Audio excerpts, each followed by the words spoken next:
அன்பான தோழர்கள் அனைவருக்கும் வணக்கம். தமிழ்நாடு கலை இலக்கிய பெருமன்றம் நடத்தும் திருக்குறள் நாளும் ஓர் அதிகாரம் இணையவழி தொடர் 10வது நாள் 10வது அதிகாரமான இனியவை கூறல் என்ற அதிகாரத்தை நாம் இன்று பார்க்க போகிறோம். முற்றுவதல் செய்த மாணவர் செல்வி கா தன்யா. இவர் நன்றாக பயில்பவர், அதாவது முதல் மாணாக்கராக திகழ்கிறார் என்றே நினைக்கிறேன். இவர் அறந்தாங்கியை சேர்ந்தவர், அதாவது அறந்தாங்கியை சேர்ந்த தமிழ்நாடு கலை இலக்கிய பெருமன்ற மாநில குழு உறுப்பினரான திரு குணா அவர்களின் பேத்தி ஆவார். இந்த மாணவி பல பன்முக திறமை உள்ளவராக இருக்கிறார். அதாவது யூடியூப், வலைதளங்கள் இவற்றின் மூலம் தினம் ஒரு திருக்குறளை சொல்லிக் கொண்டிருக்கிறார். அப்படிப்பட்ட அத்தகையாளர் இன்னைக்கு திருக்குறளை முற்றுவதல் செய்வது மிகவும் பொருத்தமான ஒன்றாகும். மேலும் இவர் பல்வேறு இலக்கிய போட்டிகளில் பங்கேற்று பல பரிசுகளை வென்றுள்ளார். அவருக்கு பாராட்டுகளும் வாழ்த்துக்களும். எல்லாரும் மைக்கை மியூட் பண்ணிக்கோங்க. மேரி ரோஸ்லின், அம்மா மேரி ரோஸ்லின் மைக்கை மியூட் பண்ணிக்கோங்க. அடுத்து இன்றைய தினம் 10 குறள்களையும் அவர் முற்றுவதல் செய்திருக்கிறார். அந்த குறள்களுக்கு உரையாளராக முனைவர் திரு மு பழனியப்பன் அவர்கள் உரை நிகழ்த்த உள்ளார். இவர் மேலச்செபுரியில் உள்ள கணேசர் செந்தமிழ் கல்லூரியின் முதல்வர் முத்தப்பனாரின் மகனாவார். இவர் இப்போது திருவாடனை அரசு கல்லூரியின் பொறுப்பு முதல்வராக பணியாற்றி வருகிறார். இவர் தமிழ்நாடு கலை இலக்கிய பெருமன்றத்தின் சிவகங்கை மாவட்ட தலைவராக இருந்து பல பயிலரங்குகளை நடத்தியுள்ளார்.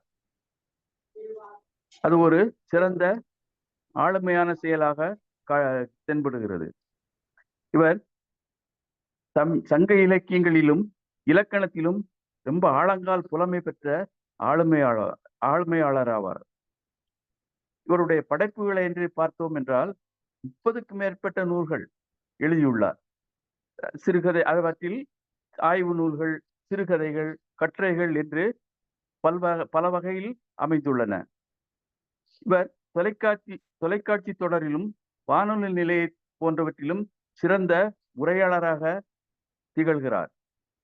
பல்வேறு நாடுகளுக்கு சென்று சொற்பொழிவு நிகழ்த்தியுள்ளார். நாடெங்கிலும் உள்ள கம்பன் கழக பேச்சாளராக ஒளி வீசி வருகிறார். எல்லாவற்றிற்கும் மேலாக இதுதான் ரொம்ப முத்தாய்ப்பான ஒரு செய்தியாக எனக்கு தென்படுகிறது. எல்லாவற்றிற்கும் மேலாக நல்ல தர்ம சிந்தனையாளர். அதாவது இல்லாதற்கு உதவுவது என்பது இவருடைய சிறந்த பண்புகளில் ஒன்றாக அமைந்துள்ளன. இப்படி சிறப்புமிக்க 2 ஆளுமைகள் இன்று பங்கேற்கிறார்கள். இவர்களில் இன்னைக்கு முதல்ல முற்றுவதல் செய்த மாணவர் செல்வி கா தன்யா என்பவர் இந்த இனியவை கூறல் என்ற அதிகாரத்தில் உள்ள 10 குறள்களையும் சொல்ல வருமாறு அன்புடன் தமிழ்நாடு கலை இலக்கிய பெருமன்றம் நடத்தும் திருக்குறள் நாளும் ஒரு அதிகாரம் இணையவழி தொடரில் கலந்து கொண்டிருக்கும் அனைவருக்கும் வணக்கம். அதிகாரம் 10 இனியவை கூறல். இன்சொல ஈரம் அலை படிநிலவாம் செம்பொருள் கண்டார்வாய் சொல் அகனமர்ந்து ஈதலின் நன்றே முகனமர்ந்து இன்சொலன் ஆகப் பெரிய முகத்தான் அமர்ந்து இனிது நோக்கி அகத்தானாம் இன்சொலினதே அறம் துன்புருவும் துவாமை இல்லாகும் மட்டும் இன்புருவும் இன்சொல் அவர்க்கு பணிவுடைய இன்சொலன் ஆதல் ஒருவருக்கு அணியல்ல மற்ற பிற அறவைடைய அறம் பெருகும் நல்லவை நாடு இனிய சொல்லி நயனின்று நன்றி பயக்கும் பயனின்று பண்பின் தலைப்பிரியா சொல் சிறுமையில் நீங்கிய இன்சொல் மறுமையும் இன்மையும் இன்பம் தரும் இன்சொல் இனிது என்றால் காண்பான் எவன் கொலோ வன்சொல் வழங்குவது. இனிய உளவாக இன்னாத கூறல் கனி இருப்ப காய் கவர்ந்தற்று. அனைவருக்கும் நன்றி. மிக்க நன்றி அம்மா, அருமையாக சொன்னீர்கள். அதாவது நீங்க அமர்ந்திருப்பதே ஒரு தவம் செய்வது போல தோன்றியது. மிகவும் கணீர் என்ற குரலால் 10 குரலையும் சொன்னீர்கள். மிக்க நன்றி. தமிழ்நாடு கலை இலக்கிய பெருமன்றம் உங்களை நெஞ்சார பாராட்டி மகிழ்கிறது. நன்றி, வணக்கம். அடுத்து நன்றிமா. உரையாளர் முனைவர் மு. பழனியப்பன் அவர்களை இந்த இனியவை கூறல் என்ற அதிகாரத்தில் உள்ள உரை நிகழ்த்துமாறு அன்புடன் அழைக்கிறேன். முனைவர் அவர்களே வருக, உரை தருக.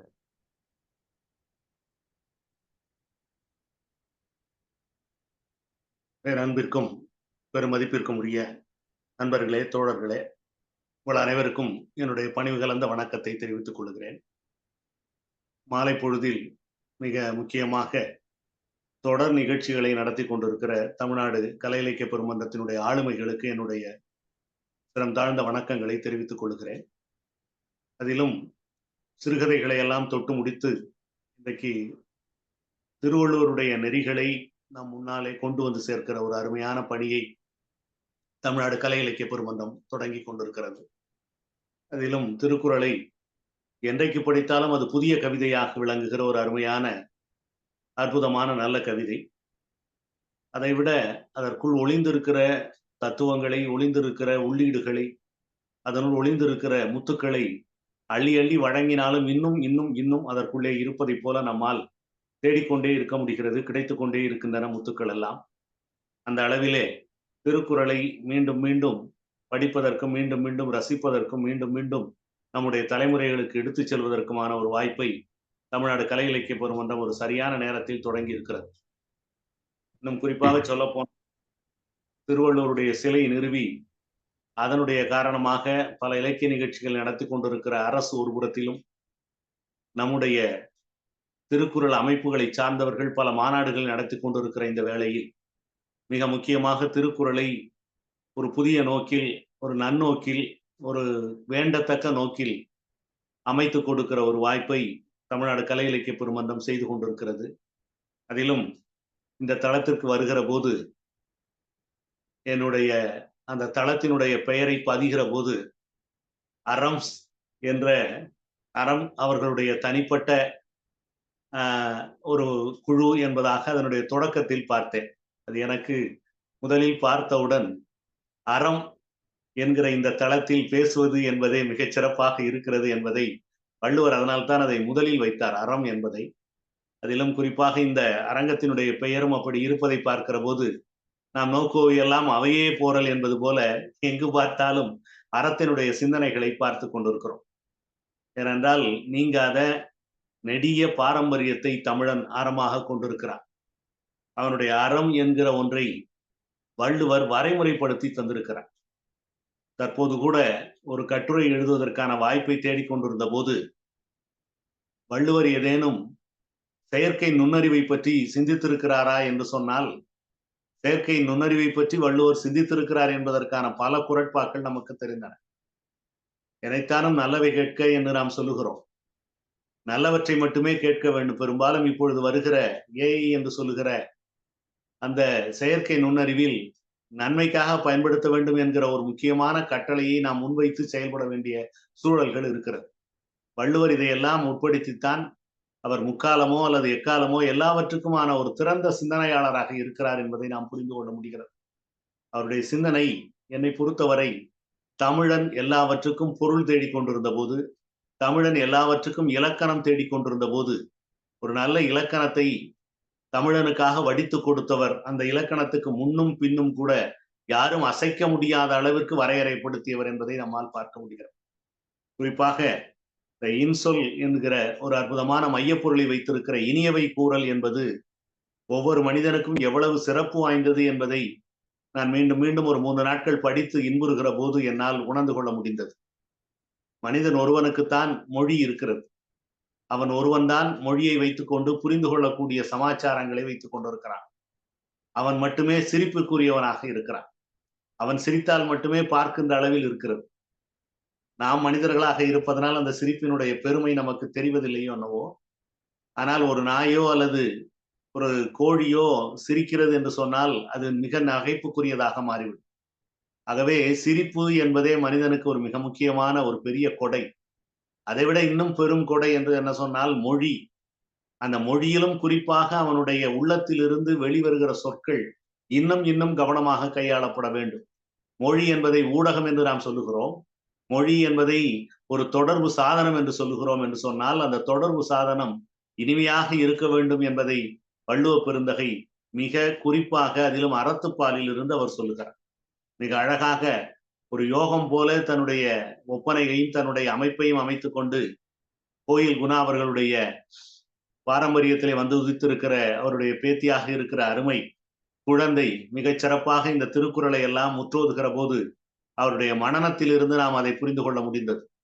வள்ளுவருடைய குறட்பா மனதளவிலே நிற்கிற அளவிற்கு ஒரு எளிமையும் ஒரு இனிமையும் கொண்டிருக்கிறது என்பதை நாம் பார்க்க முடிகிற ஒரு நல்ல வாய்ப்பை அந்த குழந்தையின் மூலமாக நாம் அறிந்து கொண்டோம். ஆகவே அந்த மழலை செல்வத்திற்கும் என்னுடைய வாழ்த்துக்களை தெரிவித்துக் கொண்டு இந்த அரங்கத்திலே கூடியிருக்கிற அன்பர்களுக்கும் திருக்குறளை புதிதாக என்ன சிந்திக்க முடியும் என்று யோசித்துக் கொண்டிருக்கிற நண்பர்களுக்கும் ஒரு அற்புதமான ஒரு சிந்தனையாக வள்ளுவருடைய இந்த இனியவை கூறல் அதிகாரத்தை வைக்க முடிகிறது. இன்னும் சொல்ல போனால் வள்ளுவத்தில் அல்லது திருவள்ளுவரிடத்தில் எந்த கேள்வியையும் கேட்டாலும் அந்த கேள்விக்கான பதில் அவரிடத்திலே இருக்கிறது. சிலவற்றுக்கு அவரே கேள்வி கேட்டு பதில் சொல்வார், சிலவற்றை அவரே கேள்வியாக வைத்து விடுவார். ஆனால் இந்த அறத்துப்பாலில் இனியவை கூறல் ஒரு அறமா என்று யாராவது கேட்டால் அது அறம்தான் என்று அவர் அழகாக சொல்லுகிறார். முகத்தான் அமர்ந்து இனிது நோக்கி அகத்தானாம் இன்சொல்வதே அறம் என்று அவர் குறிப்பிடுகிறார். என்ன ஆச்சரியம்! இன்சொல் பேசுவதே அறம், இன்சொல் கேட்பதே அறம் என்பது வள்ளுவ பெருந்தகையினுடைய மிக முக்கியமான நோக்கம். வேறு எதுவும் செய்ய வேண்டாம், கொடை கொடுக்க வேண்டாம். இந்த அதிகாரத்தினுடைய ஒரு நோக்கமே அதுதான். மனிதர்கள் இனிப்பாக ஒருவருக்கு ஒருவர் பேசிக் கொள்ளலாம். நான் கூட நினைப்பது உண்டு, இந்த நாக்கு என்பதுதான் மிக முக்கியமாக ஒலி உறுப்புகளில் ஒன்றாக இருக்கிறது. இந்த ஒலி உறுப்புகளில் ஒன்றாக இருக்கிற நாக்குக்கு இன்னொரு மிக முக்கியமான பணியும் உண்டு. சுவை அரும்புகளும் அதனுள்ளே இருக்கின்றன. ஒரு இனிப்பான பொருளை சாப்பிடுகிற போது அந்த நாக்கு தப்பு கொட்டி கொண்டு சாப்பிடுகிறது. ஒரு தேனை சாப்பிடுகிறான் நீங்கள் மனதில் நினைத்துக் கொண்டால், அல்லது நாம் தேன் சாப்பிடுகிறோம் என்று நினைத்துக் கொண்டால் அது எவ்வளவு இனிப்பாக இருக்கும். உள்ளங்கை இனிக்கிறது, நம்முடைய நாக்கு இனிக்கிறது, நம்முடைய நெஞ்சமும் அந்த இனிப்பில் கலந்து சுவைக்கிறது. அந்த இனிப்பு என்கிற ஒரு சுவை நம்முடைய உடல் முழுவதும் பரவி ஒரு மகிழ்ச்சியை தருகிறது. இந்த நாக்கு தேனை ஏற்றுக்கொள்ளுகிறது. ஆனால் கசப்பான இன்றைக்கு மருந்துகளை நம்மால் உண்ணுகிற போது அதை மிக கடுமையோடு உங்களுடைய முகத்திலே கடுமையை தேக்கி அந்த மருந்தை உண்ண வேண்டிய வாய்ப்பு இருக்கிறது. நாக்கிடத்தில் ஒரே ஒரு கேள்விதான், உன்னிடத்தில் செல்லுகிற பொருளெல்லாம் இனிப்பாக இருக்கிறது, நீ ஏற்றுக்கொள்ளுகிற பொருளெல்லாம் இனிப்பாக இருக்கிறது, ஆனால் நீ வெளிப்படுத்துகிற சொற்கள் மட்டும் ஏன் கடுமையாக இருக்கின்றன, அதுவும் இனிப்பு கலந்தல்லவா வர வேண்டும் என்று நான் ஒரு கோரிக்கையை நாக்கிடத்திலே வைக்க வேண்டியதாகும். மனிதர்கள் பேசுகிறார்கள், அப்படி பேசுகிற போது உள்ளே நுழைகிற இனிப்பு ஏன் வெளியே சொற்களிலே வருவதில்லை என்கிற ஒரு அடிப்படை கேள்வி இருக்கிறது. ஏனென்றால் அது சொற்களில் இருந்து வருவதல்ல, மனதிலிருந்து வருவது என்று வள்ளுவ பெருந்தகை குறிப்பிடுகிறார். உங்களுடைய சிரிப்பும் யாரும் போலியாக சிரித்தாலும் கூட உங்களுடைய மனதிலே இருந்து வருகிற மகிழ்ச்சி அல்லது மனதிலே வருகிற இனிமையினுடைய வெளிப்பாடுதான் சொல் என்று சொன்னால், அப்பொழுது மனதிலிருந்து நீங்கள் வெளிப்படுத்துகிற ஒன்றை போலியாக வெளிப்படுத்த முடியாது. வள்ளுவ பெருந்தகை அந்த அளவிற்கு மனதிலிருந்து வெளிப்படுகிற சொற்களின் இனிமையை பற்றி பேசுகிறார். மிக இன்னும் குறிப்பாக சொல்ல போனால் இனிமையை மட்டுமே பேச வேண்டும் என்று அவர் நினைக்கிறார். அது மனிதரிடத்திலே ஒரு நல்ல பற்றுதலை, மனிதரிடத்திலே ஒரு தோழமையை, மனிதரிடத்திலே ஒரு நல்ல நம்பிக்கையை உண்டாக்குவதற்கான வாய்ப்பை அது ஏற்படுத்துகிறது. நாம் நினைக்கிறோம், சில நேரங்களில் வாழ்த்துவதெல்லாம் வந்து சேருகிறதா என்று நினைக்கிறோம், திட்டுவதெல்லாம் வந்து சேருகிறதை உணர்கிறோம் அல்லவா? நாம் எல்லோரும் என்னை யாராவது ஒருவர் திட்டுகிறார்கள், யாராவது ஒருவர் என்னை வைகிறார்கள் என்று சொன்னால் அது என் மனதில் வலிக்கிறது. இப்போ யாராவது நம்மை வாழ்த்தினால், யாராவது நம்மோடு இன்பமாக பேசினால் அதுவும் என் மனதில் தைக்கத்தானே வேண்டும், மனதில் சேரத்தானே வேண்டும். ஆனால் நாம் அதை எடுத்துக்கொள்வதில்லை. பாராட்டை கூட நம்ம அவ்வளவு எளிதாக எடுத்துக்கொள்வதில்லை. ஆகவே இன்சொல் என்பது கொடுப்பவருக்கும் இன்மை, தருபவருக்கும் இனிமை தரக்கூடியது. வள்ளுவ பெருந்தகையினால்தான் சொல்லுகிறார், இன்சொலால் ஈரம் அழகி படிர் இலவாம் செம்பொருள் கண்டார் என்று சொல்லு. யார் நல்ல சொற்களை சொல்ல முடியும் என்றால் செம்பொருள் கண்டவர்கள் தான் சொல்ல முடியும். சிறு குழந்தை பேசுகிறது, அதனுடைய வயது 1, 2, 3 என்று வைத்துக் கொண்டால் அந்த குழந்தை தேர்ந்தெடுத்து நல்ல வார்த்தையை பேசுவதில்லை. அந்த குழந்தை நல்ல வார்த்தை இதுதான் என்று தெரிவதில்லை. நாம் பேசுகிற வார்த்தைகளை வாங்கி கொண்டு அது பேசுகிறது. அந்த குழந்தையினுடைய பொருள் அல்லது அந்த குழந்தையினுடைய பேச்சு நமக்கு பெரும் பொருட்டாக இருக்காது. ஆனால் பெரியவர்கள் பேசுகிற பேச்சு, அவருடைய பேச்சிலே கவனம் தேவையாகவேதான் வள்ளுவ பெருந்தகை ஒரு பெரிய பட்டத்தையே கொடுக்கிறார். செம்பொருள் கண்டார் வாய்ச்சொல் என்று சொல்லுகிறார். செம்பொருள் என்கிற சொல் வள்ளுவத்தினுடைய மிக ஆழமான 2 இடங்களில் மட்டுமே பயன்படுத்துகிற ஒரு சொல். செம்பாகம் காமத்துப்பாலில் வரலாம். ஆனால் செம்பொருள் என்பதை பிறப்பென்னும் பேதமை நீங்க சிறப்பென்னும் செம்பொருள் காண்பது அறிவு என்று வள்ளுவ பெருந்தகை சொல்கிறார். சிறப்பு என்னும் செம்பொருள். பிறவாமை என்று உரையாசிரியர்கள் இதற்கு உரை எழுதுகிறார்கள். ஆனால் அங்கே பிறவாமை என்பது அந்த குறள்ல இல்லை. பிறப்பு என்னும் பேதமை நீங்க சிறப்பு என்னும் செம்பொருள் காண்பது அறிவு. ஆகவே சிறப்பு என்கிற ஒன்றுதான் செம்பொருள், அல்லது செம்பொருள் என்பது எல்லாவற்றுக்கும் மேலான பொருள். நாம் வடித்து வடித்து எடுகட்டினால் இதுல எது நல்ல பொருள் என்றால் அது செம்பொருள்.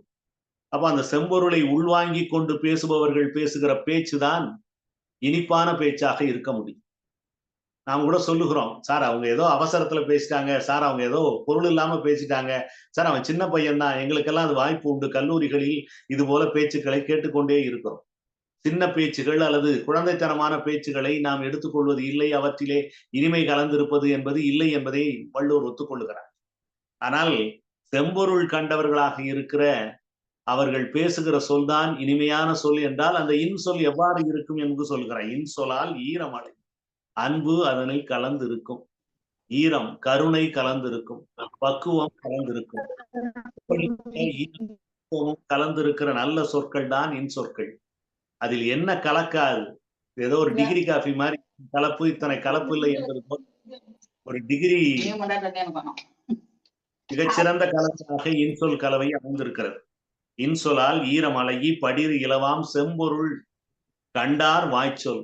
நல்ல செம்பொருளை வெளிப்படுத்துகிறவருடைய வாய்ச்சொல்லில் என்ன இருக்கும்? அன்பு இருக்கும், கருணை இருக்கும், மேம்பட்ட தன்மை இருக்கும். என்ன இருக்காது என்று சொல்லுகிறார்? படிர் இலவாம், வஞ்சனை இருக்காது என்று சொல்லுகிறார்.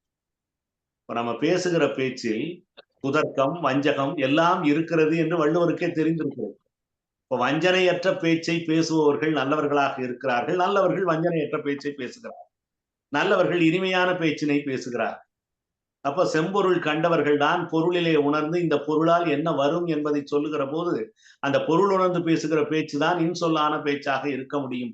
ஆகவே இன்சொல் என்பது நல்ல பொருளை பற்றியவர்கள், நல்ல பொருளை உட்கொண்டவர்கள் அதனை வெளிப்படுத்துகிற தன்மையாக இருக்கும் என்று சொன்னால் அதுதான் அவர் சொல்லுகிற மிக அற்புதமான அந்த இலக்கணம், இன்சொல்லுக்கான இலக்கணம். அது அன்போடு தழுவி வரும், மனதிலிருந்து வெளிப்பட்டு வரும். அன்பில்லாமல் ஒரு சொல் கூட அதிலிருந்து வராது, வஞ்சனை கலந்திருக்காது என்று படிர் இலவாம் என்று அவர் சொல்லுகிறார். இன்னும் குறிப்பாக சொல்ல போனால் பூவை எடுத்துக் கொள்ளுகிறோம். ஒரு மலர் ஏன் இவ்வளவு அழகாக இருக்கிறது? மலர் அழகாக இருக்கிறது என்பதை விட மனமாக இருக்கிறது, அதனுடைய குணம் மென்மைத்தன்மையோடு இருக்கிறது. ஒரு மலர் என்பது வெறும் மலராக மட்டும் இல்லை, அது மென்மை, மேன்மை, மனம், அழகு இதுவெல்லாம் ஒரு பூவிடத்திலே பார்க்க முடிகிறது என்று சொன்னால் இன்சொல்லிலும் அதுபோல நீங்கள் பார்க்கலாம். இன்சொல்லை மலரோடு ஒப்பிடலாம். ஒரு நல்ல மலருக்கான வாய்ப்பை இன்சொல்லோடு ஒப்பிடலாம். இனிமை, அன்பு, வாய்மை என்றெல்லாம் அதற்கு அந்த இன்சொல்லிலே கலந்து வர வேண்டிய வாய்ப்புகள் இருக்கிறது. இனிமை கலந்திருக்க வேண்டும், அன்பு கலந்திருக்க வேண்டும், வாய்மை கலந்திருக்க வேண்டும். இந்த மூணும் இருந்தால் அது இன்சொல் என்பது வள்ளுவ பெருந்தகையினுடைய வாய்ப்பு. வஞ்சகம் என்பதனுடைய எது பொருளாக நாம் பார்த்தால் படிர் இல்லாமல் இருக்கக்கூடிய இந்த படிர் பல இடங்களிலே வள்ளுவ பெருந்தகை பயன்படுத்தி இருக்கிறார். ஆகவே இந்த முதல் குறள் மிகச் சிறப்பாக இன்சொல் என்பது நல்ல மெய்ப்பொருள் உணர்ந்தவருடைய வாயிலிருந்து வெளிப்படுகிற இனிமையான, வாய்மையான, அற்புதமான சொல்லோவியங்கள் என்பதை நாம் புரிந்து கொள்கிறோம். ஏனென்றால் இப்பொழுதெல்லாம் சொல்லை பதிவு செய்கிற வாய்ப்புகள் நமக்கு இருக்கிறது. யார் என்ன சொல்லை பயன்படுத்தினார் என்று நமக்கு முன்னால் அந்த சொல் வந்து விடுகிறது. நாட்டுப்புறத்துல சொல்லுகிற போது நாக்கு நரம்பு இல்லாதது, அது இங்கிட்டும் பேசும் அங்கிட்டும் பேசும் என்று பழமொழி எங்கள் பக்கத்தில் உண்டு. ஆகவே இந்த நாக்கினுடைய பிறழ்வை மாற்றுகிற தன்மை நாக்கை நிலைப்படுத்தி பேசுகிற, சொன்னது ஒன்று செய்வது ஒன்று என்று செய்கிற வாய்ப்பை செய்வது ஒன்று என்று இல்லாமல் சொன்னதையே செய்கிற ஒரு வாய்ப்பை தருகிறவை இந்த சொற்கள். அதற்கு நாக்கு மிக முக்கியமான மூலதனம். அந்த நாக்கினால் சொல்லப்பட்ட சொற்களை கீழே விழுந்த பொருள் எது வேண்டுமானாலும் அள்ளிவிடலாம், ஆனால் சொல்லை அள்ள முடியாது என்பதை நாம் மனதில் வைத்துக் கொள்ள வேண்டிய வாய்ப்பு இருக்கிறதாகவே நல்ல இனிய சொற்களை சொல்பவர்களை உயர்ந்த இடத்தில் வள்ளுவர் வைத்து பார்க்கிறார். ஏன் இந்த அதிகாரத்தில் வருகிறது? இந்த அதிகாரத்தினுடைய இடம் என்னவென்று கேட்டால் விருந்தோம்பலுக்கு பின்னால் வருகிறது. விருந்தோம்பல் என்று சொன்னால் விருந்து வந்தவர்களை உபசரித்தல், அவரிடத்தில் நல்ல மொழியை பேசக்கூடிய வாய்ப்பை இங்கே வள்ளுவ பெருந்தகை அடுத்ததாக இந்த விருந்துக்கு அடுத்ததாக வைத்திருக்கிறார் என்பதை நாம் பார்க்கிறோம். அடுத்த குறட்பா இன்னும் அழகாக ஒரு இனிய சொல்லுக்கு வாய்ப்பை தருகிறது. அகனமர்ந்து ஈதலின் நன்றே முகனமர்ந்து இன்சொலன் ஆகப்பெறின். நீங்கள் மனக மகிழ்ச்சியோடு ஒரு பொருளை கொடுக்கிற போது பெற்றுக்கொள்வோர் மகிழ்ச்சி அடைகிறார். ஒரு மதிப்பிற்குரிய ஒரு பொருள், மிக மதிப்பான ஒரு பொருள், அந்த மதிப்பான பொருளை நீங்க ஒருத்தருக்கு வழங்குகிறீர்கள், அவருக்கு அது மிக தேவையான ஒன்றாக இருக்கிறது. அவரிடத்தில் அதை பெறுகிற போது, அவர் பெற்றுக்கொள்ளுகிற போது என்ன மகிழ்ச்சி அடைகிறார். அப்ப கொடை அல்லது ஈதல் அல்லது அறம் என்பது மிக மகிழ்ச்சியானது. அதுபோல முகரமர்ந்து இன்சொலன் ஆகப்பெறின். நீங்கள் உங்களுடைய முகத்திலே இனிமையை தேக்கி வைத்து மகிழ்ச்சியை தேக்கி வைத்து இன்சொல் நீங்கள் சொல்வீர்கள், ஆனால் அது ஒருவர் கொடுக்கிற கொடையை விட சிறப்பானது என்று வள்ளுவர் சொல்கிறார். நீங்கள் பொருள் கொடுத்தால் தான் கொடை அல்ல, சொல் கொடை செய்கிறீர்கள், நல்ல சொல்லை கொடை கொடுக்கிறீர்கள் என்று சொன்னால் அதுதான் இன்சொல்லை கொடுக்கிறவர்கள். அப்ப அகனமர்ந்து என்று சொன்னால் மனதில் அமர்ந்து என்ன வெளியே வர வேண்டும்? மனதினுடைய மகிழ்ச்சி உவகை வெளிவர வேண்டும். முகம் என்று சொன்னால் முகத்திலே இருக்கிற நகை சிரிப்பு வர வேண்டும். இது ஒரு பெரிய ப்ராசஸ். நாம் என்ன நினைக்கிறோம், சட்டுன்னு பேசிடுறோம்னு. நீங்க சட்டுன்னு பேச முடியாது, எழுதுறது கூட எழுதிடலாம். எழுதுறதுக்கு உங்களுக்கு மனதில் உதயமாக வேண்டும், அது மூளைக்கு சென்று மூளையிலிருந்து இந்த எழுத்தை எழுது என்று கட்டளை செய்ய வேண்டும். ஆனால் பேசுகிற போது உடனடி ரியாக்ஷன், உடனே ஆக்ஷன், உடனே நீங்கள் பேசியாக வேண்டும். அப்படி பேசுகிற போது உங்கள் மனதிலிருந்து இனிமை பெருக்கெடுத்து வர வேண்டும். அப்படி பெருக்கெடுத்து வருகிற போது அந்த பெருக்கெடுப்பு முகத்திலே சிரிப்பாக வெளியே வருகிறது. முகனமர்ந்து இன்சொலன் ஆகப்பெறின். ஈகை என்பது பொருளை குறிக்கிற இந்த குறட்பால ஒரு 4 முக்கியமான பொருட்களை அறிமுகப்படுத்துகிறார். அகம் என்றால் மனம், அதை அறிமுகப்படுத்துகிறார். முகத்தை அறிமுகப்படுத்துகிறார். ஒரு முகத்துல சிரிப்பை கொண்டு வந்து விட முடியுமா? அவ்வளவு விரைவில் அழுகையை கொண்டு வந்து, மனதுல சிரிப்பு இருந்தால்தான் வெளியிலே சிரிப்பு வர முடியும். மனதில் மகிழ்ச்சி இருந்தால்தான் வர முடியும். போது அதையும் குறிப்பிட்டார். சொல் என்பது 4 சொற்கள் இங்கே மிக முக்கியமான சொற்கள். அகன் அமர்ந்து, ஈதலின் நன்றே, முகன் அமர்ந்து, இன்சொலின் இன்சொலன் ஆகப்பெறின் என்கிற அந்த பொருள்ல 4 சொற்கள் மிக முக்கியமான சொற்கள். அகம் உவகையாக இருக்க வேண்டும், முகம் அதனை நகையாக தர வேண்டும், ஈகை பொருள் கொடுப்பதற்கு மிக முக்கியமாக அது ஈகை பொருள் கொடுத்தால் என்ன மகிழ்ச்சி வருமோ அதுபோல இதுவும் நல்ல மகிழ்ச்சியாக இருக்கிறது என்பதை பார்க்கிறோம். சொல் இனிமை வாய்ந்ததாக இருக்க வேண்டும். அடிப்படையே அதுதான். மனித வாழ்க்கையினுடைய மிக முக்கியமான தொடர்பு அல்லது மனித வாழ்க்கையினுடைய மலர்ச்சி என்பது மனதில் இருந்து வெளிப்படுகிற சொற்கள், அதுவும் இனிமையான சொற்கள் என்பதைத்தான் அகனமர்ந்து முகனமர்ந்து என்று சொல்கிறார். இப்ப சொல் எங்கே முதலில் உட்கார்கிறது? அகன் அமர்கிறது, அதன் பிறகு முகனமர்ந்து வருகிறது என்று வள்ளுவர் மிக அழகாக இந்த 2வது திருக்குறளுக்கும் சொல்லுகிறார். என்ன ஒரு வாய்ப்பு இந்த அதிகாரத்தில்! எல்லா குறட்களும் நம்முடைய பழக்கத்திற்கு வந்திருக்கிற குறட்பாக்கள், அதைவிட மிக எளிமையான சொற்களை உடைய குறட்பாக்கள், எளிமையான பொருளை உணர்த்துகிற குறட்பாக்கள். மிக முக்கியமாக இனிப்பு கலந்த இந்த அதிகாரத்துக்கு பேரே வைக்கலாம், ஒரு ஸ்வீட் ஸ்டாலாகவே இதை வைத்துக் கொள்ளலாம். இனிப்பு கடையாகவே வள்ளுவர் இதனை படைத்திருக்கிறார். ஒவ்வொன்றிலும் இனிப்பையே அவர் கலந்து தருகிறார். ஏன்னா இனியவை கூறுகிறார், அதை இனியவை கூறுகிற போது இனிப்பானதாகவே அவர் சொல்ல வேண்டும். கொஞ்சம் அதனுடைய அந்த இனிப்பு சுவையை கூட்டுவது போல இந்த திருக்குறள்கள் அமைந்திருக்கின்றன. 3வது குறட்பா நான் உங்களுக்கு முன்னதே சொன்னது போல ஒரு அருமையான குறட்பா. இன்சொலினதே அறம், வேறு எதுவுமே அறம் வேண்டியதில்லை, நீங்கள் இன்சொல் சொன்னால் போதுமானது. அப்ப இன்சொல்லுக்கு வேற என்ன சார் சொல் என்றால் வன்சொல் இருக்கிறது. இன்சொல்லுக்கு எதிரான ஒரு வன்சொல் இருக்கிறது.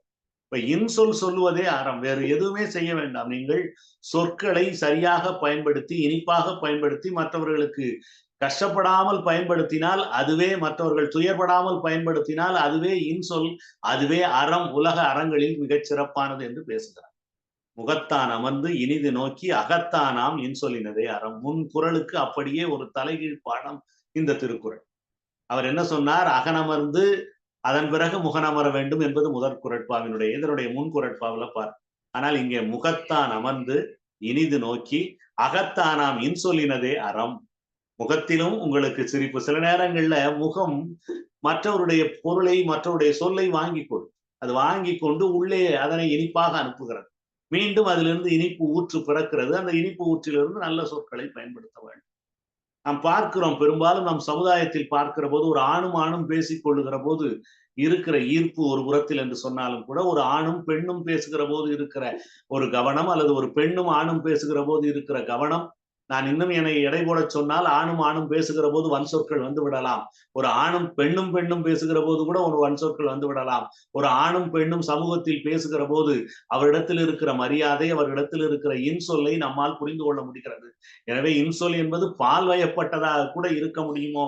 முகத்தான் அமர்ந்து இனிது நோக்கி, எங்க வருகிறது? முகத்தான் அமர்ந்து இனிது நோக்கி, இனிமையாக மற்றவரை பார்க்கிற பார்வை, மிகச்சிறப்பான பார்வை. ஒருவரை நாம் பேருந்து ஏறப்போகிறோம், அப்படி ஏறப்போகிற போது இன்னொருவர் வந்து குறுக்கிடுகிறார் என்றால் நம்முடைய பயணத்திலே அவரை தடை செய்கிறார், அல்லது நம்முடைய நோக்கத்தை உடனே நம்முடைய முகம் மாறுகிறது, நோக்கம் மாறுகிறது. வள்ளுவ பெருந்தகை சொல்லுகிறார், முகத்தான் அமர்ந்து இனிது நோக்கி அகத்தானாம் இன்சொல்லினதே அறம். அறம் என்பது ஒரு பெரிய ப்ராசஸ். எப்படிப்பட்ட ப்ராசஸ்? நீங்க என்ன செய்யணும்? முகத்தான் அமர்ந்து, அது முகத்திலே தோன்றி இனிதாக நோக்கி, மற்றவர்களை எல்லாம் கருணை கொண்டு நோக்கி, அகத்தானாம் இன்சொல்லினதே அகத்துக்குள்ளே வந்து இன்சொல்லை அது பிரவகிக்கக்கூடிய ஒரு வாய்ப்பாக இருக்கிறது என்று சொல்லலாம். இதுல இன்னொன்னு, அப்படியே இந்த பாடலை பின் உள்ளவர்கள் திருக்குறளை அப்படியே பின்பற்றி வருகிறார்கள்.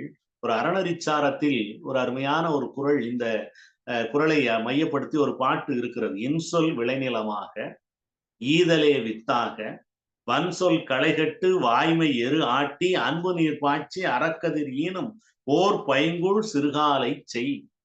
காலையில் எழுந்தவுடன் என்ன செய்ய வேண்டும்? உன்னுடைய அன்றாட பணிகளில் இனிய சொற்களை சொல்ல வேண்டும்.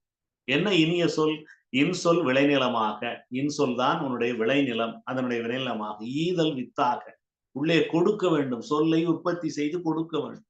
வேற ஒன்னையும் கொடுக்க வேணாம். காசு பணம் கொடுத்தாலும் அது உங்களுக்கான நல்ல வாய்ப்பை தராது. ஆனால் இன்சொல்லை கொடுக்கிற போது அது இன்னும் உங்களுக்கு மிக இனிமையாக அந்த சொற்கள் திரும்பி வந்து ஒலித்து கொண்டே இருக்கின்றன. நம்மை பற்றிய சொற்கள், இனிமையான சொற்கள் வருகிற போது திரும்ப ஒலித்து கொண்டே இருக்கின்றன. வன்சொல் களைகட்டு, வன்சொல்லை நீக்கிவிட்டு, வாய்மை எரு ஆக்கி அன்பு நீர் பாய்ச்சி. அப்ப ஒரு இன்சொல் என்பது வெறும் இனிமையான சொற்கள் அல்ல. இது ஒரு சாக்லேட்டுக்கு மேல தடவுற இனிப்பான, கசப்பான சாக்லேட்டுக்கு மேல தடவுற இனிப்பான பொருள் அல்ல. இது இத்தனை ப்ராசஸ், இத்தனை அடிப்படை இயக்கங்களை உடையதாக இருக்கிறது. வாய்மை எரு ஆட்டி அன்பு நீர் பாய்ச்சி அறக்கதிர் ஈனும் ஓர் பைங்குள் சிறுகாலை செய் என்பதாக வந்திருக்கிறது என்று சொன்னால், இந்த நிகழ்ச்சியை நாம் நிச்சயமாக இன்சொல் என்கிற ஒரு பெரிய ப்ராசஸை நாம் பயன்படுத்த முடியும் என்பதை இந்த அளவிலே நாம் தெரிந்து கொள்ளுகிறோம். அடுத்த குறட்பாக்கு மேல நகர்வோம். அப்ப இன்சொல் பேசினாலே போதும், அறம் என்பது நமக்கு புரிந்து விடுகிறது. அப்புறம் இன்சொல் பேசினால் என்ன கிடைக்கும்? வள்ளுவர் பயன் பற்றி பேசுகிறார். துன்புருவும் துவாமை இல்லாகும். துவாமைனா வறுமை என்று பொருள். துவாமை வறுமை. வறுமைக்கு என்ன சொல்றாங்க எல்லாரும்? இலக்கணம் வறுமைக்கு என்ன சொல்றாங்க? துய்க்கப்பெறாத பற்றுள்ளம் என்று உரையாசிரியர், தொல்காப்பிய உரையாசிரியர் குறிப்பிடுகிறார். துய்க்கப்பெறாத பற்றுள்ளம் அப்படின்னா என்ன சார் அர்த்தம்? அப்படின்னா, நீங்க முன்னாடி இனிப்பு இருக்கிறது, அந்த இனிப்பு கிலோ கணக்கில் இருக்கிறது. ஆனால் அந்த கிலோ கணக்கில் இருக்கிற இனிப்பில் நீங்கள் ஒன்று கூட சாப்பிட முடியாது. இதுதான் வறுமை.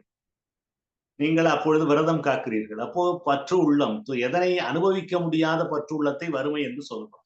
இன்னும் சொல்ல போனால், உண்ணல் நுகர்தல் ஐம்பொறிகளாலும் எதுவும் செய்ய முடியாமல் இருக்கிற நிலைமை. ஐம்பொறிகள் இருந்தும் அவற்றுக்கு உடையவற்றை செய்ய முடியாத நிலைமைதான், அதை நுகர முடியாமல் இருக்கிற நிலைமைதான் வறுமை என்று சொல்கிறார். ஆனால் இன்சொல் பேசுகிறவர்களுக்கு வறுமை இல்லை என்று வள்ளுவ பெருந்தகை குறிப்பிடுகிறார். துன்புருவும் துவாமை இல்லாகும் யார் மாட்டும் இன்புருவும் இன்சொல். எல்லாரிடத்திலும் இனிய சொற்களை சொல்லுபவர்கள் எந்த காலத்திலும் துன்பமடைய மாட்டார்கள், எந்த காலத்திலும் அவர்களுக்கு வறுமை வந்து சேராது.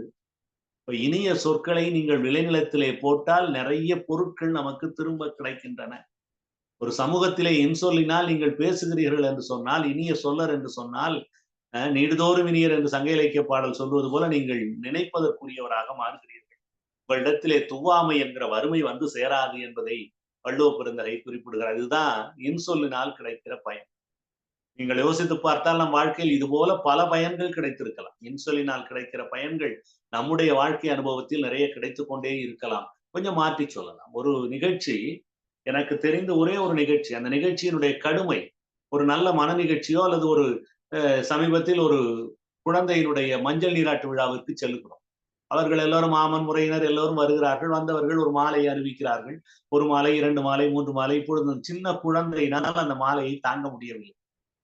அது சொல்லுகிறது அந்த குழந்தை, எனக்கு ஒரு மாலை போட்டா போதும், அடுத்த மாலை எடுத்துருங்க. ஆனால் அந்த மாமன்காரர்கள் எல்லோரும் சொல்லுகிறார்கள், நாங்கள் போட்ட மாலை எடுக்காதீர்கள், நாங்கள் போட்ட மாலை எடுக்காது.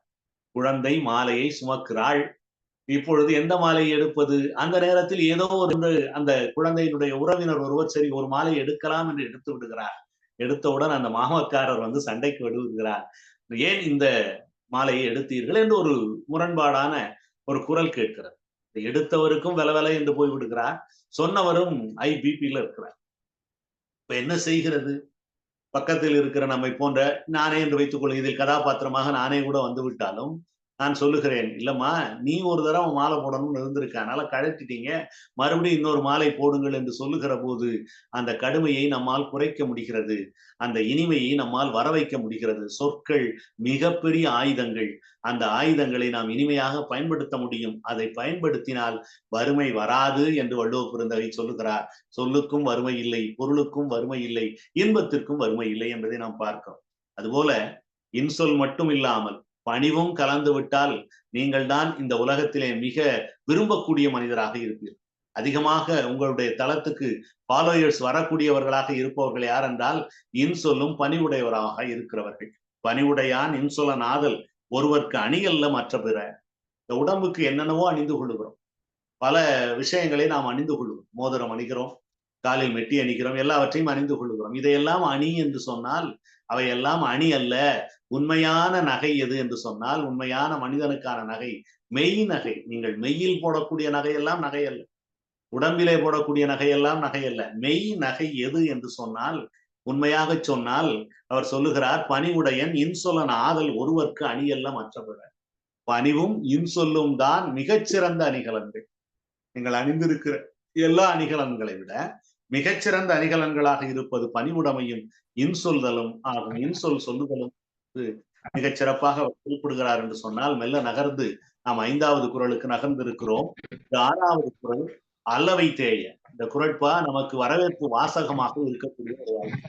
நம்முடைய வீட்டிலே ஒரு வரவேற்பு வாசகம் வேண்டுமென்றால் இந்த குறளை நீங்கள் வைக்கலாம். அல்லவை தேய அறம் பெருகும், அல்லவை தேய்ந்து போகும் அறம் பெருகும், நல்லவை நாடி இனிய சொல்லல். நீங்கள் நல்லவற்றை நாடி இனிய சொன்னாங்க நிறைய பொருட்கள் இருக்கும். அதில் நல்லதை மட்டும் வடிகட்டி அந்த வடிகட்டி இருக்கிற நல்ல சொற்களை இனிய சொற்களை மட்டும் தேர்ந்தெடுத்து நீங்கள் சொன்னால் அறம் பெருகும், வறுமை ஓடிவிடும், அல்லவை தேய்ந்து விடும். நல்லவை அல்லவை என்று 2 தொடர்களை இங்கே அவர் பயன்படுத்துகிறார். நான் சொன்னேன் இல்லையா, இது மிகச்சிறந்த இனிப்பான குறள் என்பது போல. அல்லவை தேய அறம் பெருகும், நல்லவை நாடி இனிய சொல்லுங்க. நல்லவை வரணும்னு சொல்லல, வள்ளுவர் சொன்னார், நல்லவை நாடி இனிய சொன்னால் அல்லவை தேய்ந்து போகும். அப்ப நீங்க நல்லது சொன்னால் நல்லது செய்தால் மற்றவர்களுக்கு ஏனென்றால் நாம் சொல்லுகிறோம், சொல்வதைத்தான் செய்கிறோம், சொல்வதைத்தான் செய்ய போகிறோம். அப்ப அல்லவை தேய அறம் பெருக்கும், நல்லவை நாடி இனிய சொல்லல் என்பவற்றிலே இந்த குறட்பாக்களிலே அல்லவை நல்லவை வந்தாலும் கூட அந்த 2 நெகட்டிவும் ஒரே பாசிட்டிவை தான் குறிக்கப்படுகிறது. ஆகவே நீங்கள் இனிய சொல்லை சொன்னால் அல்லவை தேர்ந்து போகும், நல்லவை வந்து சேரும் என்பதை பார்க்கிறோம். ரொம்ப எளிமையான குறட்பாக்கள். நயனின்று நன்றி பயக்கும், பயனின்று பண்பில் தலைப்புரியா சொல். முன்னாடியே பார்த்தோம் செஞ்சொல் என்று சொன்னோம்.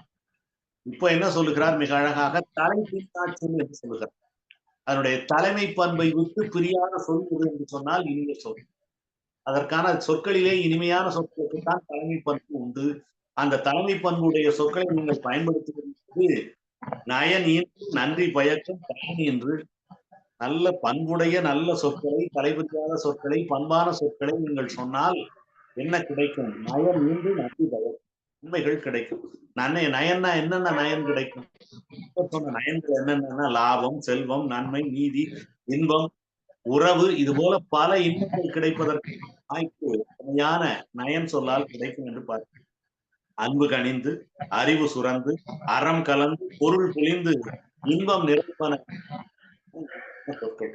அன்பு கனிந்து, அறிவு அறிவெல்லாம் சுரந்து அறிவு சுரந்து அறம் கலந்து பொருள் பொலிந்து இன்பம் நிறைக்கக்கூடிய சொற்கள் தான் இந்த சொற்கள். நயன் என்று நன்றி பயக்கும் சொற்கள் என்று வள்ளுவர் பெருந்தகை குறிப்பிடுகிறார் என்று சொன்னால் இன்சொற்களுடைய வலிமை, இன்சொற்களுடைய பயனை நம்மால் புரிந்து கொள்ள முடிகிறது. அடுத்ததாக இன்சொல் சொல்லாவிட்டால் என்ன கிடைக்கும் என்பதை சமுதாயத்தில் அவர் பேசுகிறார். ஐயா ஒரு நிமிடம் குறுக்கிடுக்கு மன்னிக்கவும். இந்த வீரமணி ஐயா மைக்கை மீட் பண்ணுங்க. வீரமணி சரி சரி இப்ப பேசுங்க. நல்லதுங்க.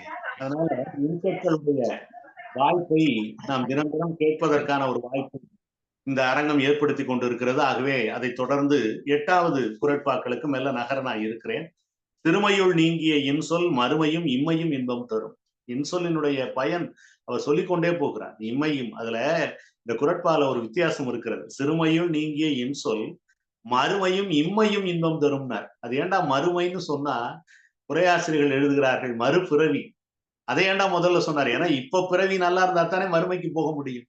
நான் வள்ளுவர் என்ன அழகா சொல்றார், சிறுமையில் நீங்கிய இன்சொல் மறுமையும் இம்மையும் இன்பம் தரும்ங்கிறார். இதுல உரையாசிரியர்களுக்கு ஒரு பெரிய கேள்விக்குறி. ஏன் இம்மையை சொல்லாம முதல்ல மறுமையை சொல்? மறுமை என்பது சிறப்பு வாய்ந்தது. மறுபிறவி என்ற ஒன்று இருக்கிறது என்று நம்புபவர்களுக்கு அது சிறப்பை தரக்கூடியதனால் மறுமையிலும் உங்களுக்கு இப்போ போடுற விதை உங்களுக்கு மறுமையிலும் வீரியமுடையதாக இருக்கிறது என்பதாக வள்ளுவ பெருந்தகை சொல்லுங்க. மறுமையும் இம்மையும் இன்பம் தரும் சிறுமையில் நீங்கிய இன்ப சொல். சிறுமை இல்லாமல் இருக்க. சிறுமைனா என்ன அர்த்தம்? நீங்க பார்க்கலாம், பெரியவர்களுக்கு கூட சிறுமை உண்டு. அப்படி சிறுமைனா என்ன அர்த்தம்? அது என்னடான்னா துடுக்குத்தனமா இருக்கிறதுங்கிறாங்க. பெரியவர் கூட சமயத்தில் துடுக்குத்தனமாக இருப்பது உண்டு. அப்படி அந்த துடுக்குத்தனம் அவர்களை பெரிய நிலைமையிலிருந்து இறக்கி விடுகிறது. சிறுமை என்று சொன்னால் இழிமொழி என்று சொல்லும். சமயத்துல நம்முடைய ஜெயகாந்தனுடைய ஒரு கதை ஒன்று இருக்கிறது. ஒரு ரிக்ஷாக்காரன் பாஷை என்ற ஒரு கதை ஒன்று இருக்கும். இந்த ரிக்ஷாக்காரன் பாஷையில ஒரு தொழிற்சாலை, அந்த தொழிற்சாலையில 3 நாள் வேலை அதிகமாக பார்த்திருப்போம். Over time. அதுக்கு காசு கொடுக்காம அந்த கணக்கு பிள்ளை 2 நாள் என்பதாக சொல்லுவார். அவனுக்கு வேகம் வந்துவிடும். அவன் ரிக்ஷாக்காரன் பாஷையில பேசுவான். அதை கேட்டுக்கொண்டிருக்கிற மேனேஜர், அந்த மேலாளர், அவர் கொஞ்சம் பொறுமையா பார்ப்பார். போப்பா அந்த மாதிரி பாஷையெல்லாம் பேசக்கூடாது என்று சொல்லிவிட்டு உனக்கு சாயந்தரம் கொடுத்துருவோம். கதை அதோட முடியல. இவருக்கு போகிற அந்த மகிழ்வு கார் வந்து சேராத நேரத்துல. அதனால ஒரு ஆட்டோக்காரர் இவர் ஏறுவார். அந்த ஆட்டோக்காரர்கிட்ட அந்த ரிக்ஷா வண்டிக்கார்ட்ட ஏறுவார். அந்த ரிக்ஷா வண்டிக்காரர்கிட்ட பேசும்போது இந்த மேனேஜர் தன்னுடைய வேகமான அந்த மன அழுத்தத்தை எல்லாம் துன்பமான சொற்களில், இழிவான சொற்களில், அவர் இருக்கிற அந்த மேலாளர் பதவியிலிருந்து இழிவான சொற்களில் அவரை திட்டிக் கொண்டிருப்பார். அதுக்குதான் ரிக்ஷாக்காரன் பாஷை என்று அவன் இங்க இருக்கிறவன் கேட்டுக்கொண்டு, நீயும் அந்த பாஷை தான். அது சென்னையில் எனக்கு என்னவோ தெரிகிறது, சென்னையினுடைய அனைத்து பேருக்கும் அந்த ரிக்ஷாக்காரன் பாஷை தெரிந்திருக்கும் போல தெரியும். நாம் இழக்கிற போது சிறுமையான சொற்களை நாம் சொல்லி விடுகிறோம். அதனால சிறுமையுள் நீங்கிய இன்சொல் மறுமையும் இம்மையும் இன்பம் தரும். மறுமையும் இம்மையும் இன்பம் தரக்கூடிய சொற்களாக இனிய சொற்கள் இருக்கின்றன. அவை சிறுமையிலிருந்து நீங்கிய சொற்கள் என்று பார்க்கிறோம். நம் 2 அடுத்த குறட்பாக்கள் நாம் அதிகமாக பயன்படுத்திய குறட்பாக்கள். அதிலும் இந்த அதிகாரத்தினுடைய நிறைவு குறட்பா நாம் அதிகமாக பயன்படுத்திய குறட்பா. இன்சொல் இனிது ஈன்றல் காண்பான் எவன்கொலோ வன்சொல் வழங்குவது. இன்சொல்லை பத்தி நாம இவ்வளவு சொல்றோமே, ஆனாலும் இந்த மனிதகுலம் இன்னும் வன்சொல்லிலேயே இருந்து கொண்டிருக்கிறதே. இன்சொல்லிலே நாம் இவ்வளவு சொல்லுகிற போதும் அது இன்னும் வன்சொல்லை இருந்து கொண்டிருக்கிறதே என்று வள்ளுவர் ஐயப்படுகிறார். இன்சொல் இனிது ஈன்றல் காண்பான். இனிதை தருகிறது இனிய சொற்கள். சரி, காண்பான் எவன்கொலோ வன்சொல் வழங்குவது. இன்னும் ஏன் நீங்கள் வன்சொல்லை வழங்கி கொண்டீர்கள்? இப்பொழுதுதான் நமக்கு இன்சொல்லுக்கான அந்த கடைசி எதிர்ப்பதத்தை கொண்டு வந்து வள்ளுவ பெருந்தகை தருகிறார். வன்சொல் தருகிறார். இன்சொலால் ஆகும் கிளைமை, வன்சொலால் ஆகும் பகை. இன்சொலால் உங்களுக்கு நட்பு பெருகும், வன்சொலால் பகை வளரும் என்று சொல்லுகிறார் வள்ளுவ பெருந்தகை. அடுத்த குறட்பா நம்முடைய அகில உலகத்திற்கும் தெரிந்த ஒரு அற்புதமான குறட்பா. இனிய உளவாக இன்னாத கூறல் கனி இருப்ப காய் கவர்ந்தற்று. ஒரு சிறுவனை நீங்கள் ஒரு அறைக்குள் அழைத்து சென்று ஒரு புறத்தட்டிலே காய்களையும் ஒரு புறத்தட்டிலே கனியையும் வைத்தால் அந்த சிறுவன் அல்லது அந்த யாரோ செல்லுகிற மனிதன் எதை எடுப்பான்? காயை எடுப்பானா? அங்க இருக்கிற முட்டைக்கோசு, அங்க இருக்கிற காலிஃபிளவர் எடுப்பானா? இல்லை, அங்கே இருக்கிற கனிகளை எடுத்து உண்பதற்கான வாய்ப்பு இருக்கிறது. ஆகவே கனிகள் போன்ற இனிய சொற்கள் இருக்கின்றன. ஆனால் காய் போன்ற கடுமையான சொற்களும் இருக்கின்றன. இவற்றிலே மனிதனே, நீ ஏதாவது ஒரு சொல்லை எடுக்க வேண்டுமானால் அது உன்னுடைய சாய்ஸ், உன்னுடைய வாய்ப்பு. இனிய உளவாக இருக்கும். இனிய உளவாக இன்னாத கூறல். இனியவை இருப்ப இன்னாதவற்றை சொல்லுகிற மனிதன் கனி இருக்க காயை கவர்ந்தற்று. காயை வலிமையாக எடுத்துக்கொள்பவனாக இருக்கக்கூடியவனாக இருப்பான், முரண்பாட்டுக்காக பேசக்கூடியவனாக இருப்பான் என்று வள்ளுவ பெருந்தகை சொல்கிறேன். ஏன்னா பார்க்கிறோம், மனிதர்கள் நேர்கோட்டிலே செல்கிற மனிதர்களும் இருக்கிறார், எப்பொழுதும் எதிர்கோட்டிலே செல்கிற மனிதர்களும் இருக்கிறார். இவர்களை எல்லாம் வித்தியாசப்படுத்துவது மொழி என்பதுதான். இன்சொல் என்பது இனிமை பயக்கும், மண் சொல் என்பது வளமையை கெடுத்துவிடும் என்கிற அற்புதமான இந்த குறட்பாக்களுடைய தொகுதியை அவர் நமக்கு வழங்கி இருக்கிறார் என்று சொன்னால், வள்ளுவ பெருந்தகையினுடைய இந்த ஆக்கத்தின்படி இந்த உலகம் நடைபெறுமானால் மிகச் சிறப்பாக இந்த உலகம் மீட்சி பெறும், எல்லாவற்றிலிருந்தும் சண்டையிலிருந்து மீட்சி பெறும் என்பதை நாம் பார்த்துக் கொள்ளுகிறோம் என்று சொன்னால், இந்த அதிகாரத்திலே நாம் தெரிந்து கொள்ள வேண்டிய அற்புதமான செய்திகள்.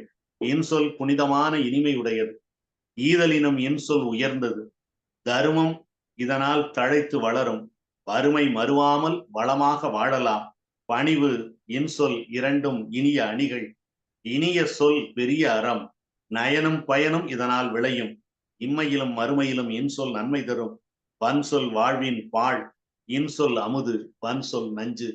நன்றி, வணக்கம். மிக்க நன்றி முனைவர் அவர்களே. நல்ல தெளிந்த நீரோடை போல நல்ல உரை நிகழ்த்தி உள்ளீர்கள். முதல்ல முன்னுரையிலேயே பார்த்தா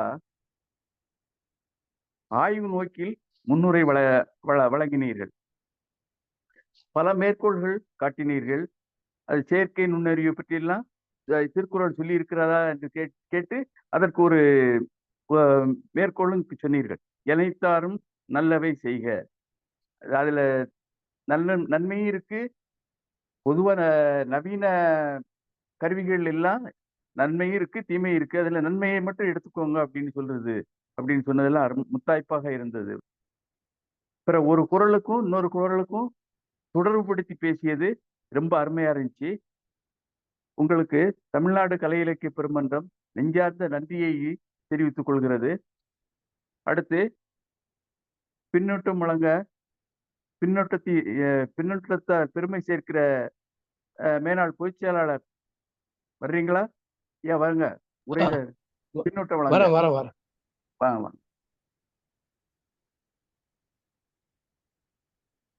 அன்பான தோழமை நெஞ்சங்களே, உங்கள் அனைவருக்கும் என்னுடைய பணிவான வணக்கம். நண்பர்களே, இன்றைய நாள் ஒவ்வொரு நாளும் நமக்கு சிறப்பு தான்.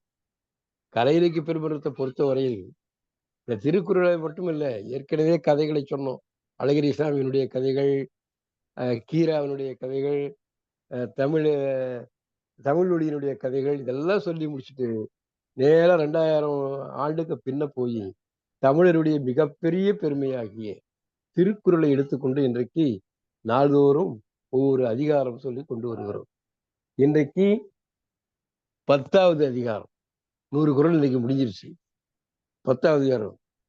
நண்பர்களே, நேற்றோடு நான் தினம் ஒரு திருக்குறள் வழங்கி வருகிறேன். அது நேற்றோடு 1000வது குறள் முடிந்திருக்கிறது என்பதை மகிழ்ச்சியோடு தெரிவித்துக் கொள்கிறேன்.